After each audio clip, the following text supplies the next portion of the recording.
Hi, Angela Wolf here. On this episode, I have the wrap dress. I've shown you this quite a few times.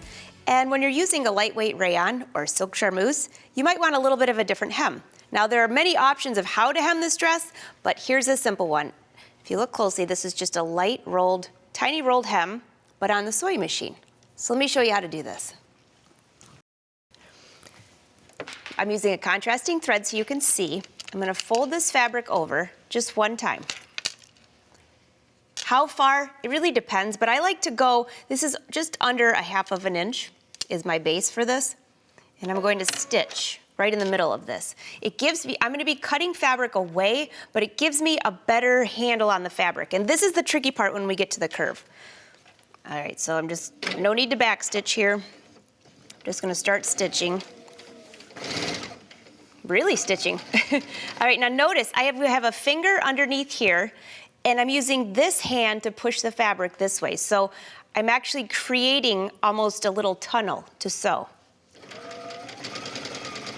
And as I get to the curve, I'm stopping and I move my finger over.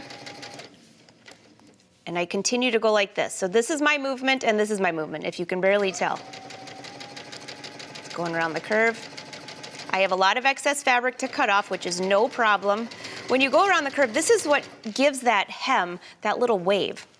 I'm not really stretching the fabric out, but it kind of is doing that.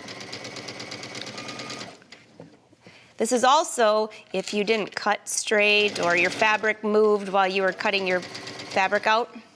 This is where you can not worry about that because you're going to fix it. And this you're getting at the bottom of that curve. Again, it's a little trickier. And now I'm getting to a straight edge. So I don't need to necessarily put my finger in here. And I'm going to stop right there. I would do that all the way around, but you could get that motion. So the next step is going to be, I'm going to press this. I'm not folding it yet, I'm just pressing. A little steam. All right, and now back. Get some very sharp scissors will help this part. And I'm just going to fold back. It's easier if I angle this way. Fold back the fabric, and then I'm just going to trim off this excess. The reason I fold this way is because my scissors can glide right along that edge that I just cut up.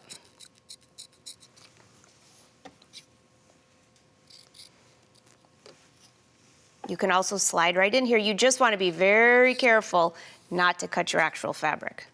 So around the curve, just go slow. And you don't have to trim right to the stitching, but very close to it. I'll just go a little bit further so you can get.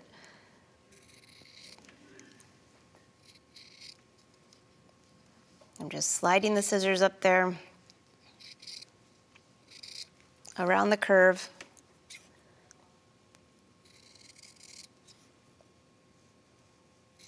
You could also use a facing for a hem, which I might have mentioned before. So keep that in mind if you don't want all of these little ruffly edges, I would call them. All right, that's pretty good. And I have my glasses on so I don't cut a hole through the middle.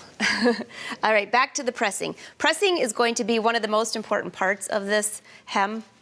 So starting, if I trimmed all that off, you would just start, fold the fabric right where you did your last line of stitching. This is a very similar hem to what I did on the Linda tunic, if you watched that season on It's So Easy. A little more pressing.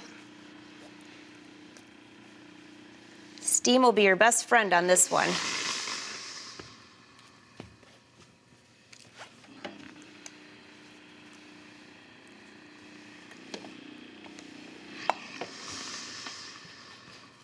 Once you start to press this, if this doesn't lay flat, start all over because it's going to not look quite right. If it doesn't look good after you press it, it's sure not going to look good after you sew it.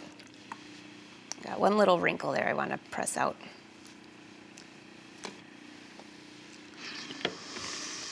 All right, and you would do this all the way around the entire bottom of your hem. And you can see I trimmed all this off. If I were just to fold that up, on there, I would have all these little shavings come out. So that's why I did that trimming. It's an extra step, but it really makes a difference. You could also use, there's special feet that you could use for a rolled hem. I have just found this way to be foolproof. All right, again, I'm just gonna stitch, and where I'm stitching, it's just on the edge right here, but I'm stitching from the right side of the garment. Again, using a contrasting thread so you can see it.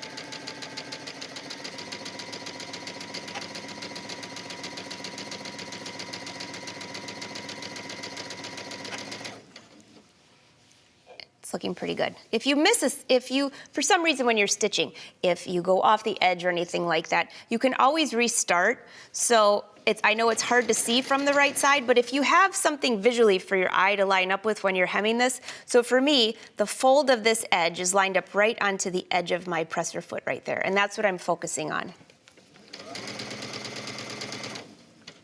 You could also, by the way, if you have a machine that offers you the laser light, here's a way that I can line this laser light up right on that same edge, and you can see while you're sitting back a little bit further, like this.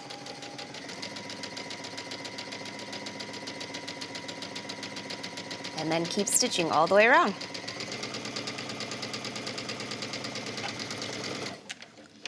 I'll give it one more pressing, and then we'll see what this looks like.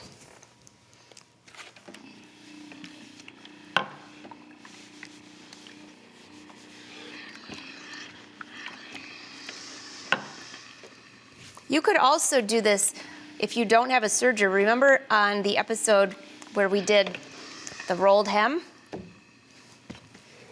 With the serger, you could also do it with the machine. So let's bring this back up here and just compare. So see how nice this lays? That part's easy. It's once you get around to the curve and you want it to drape nicely where it gives a little bit of wispiness. And that's how easy it is to do a rolled hem on a wrap dress.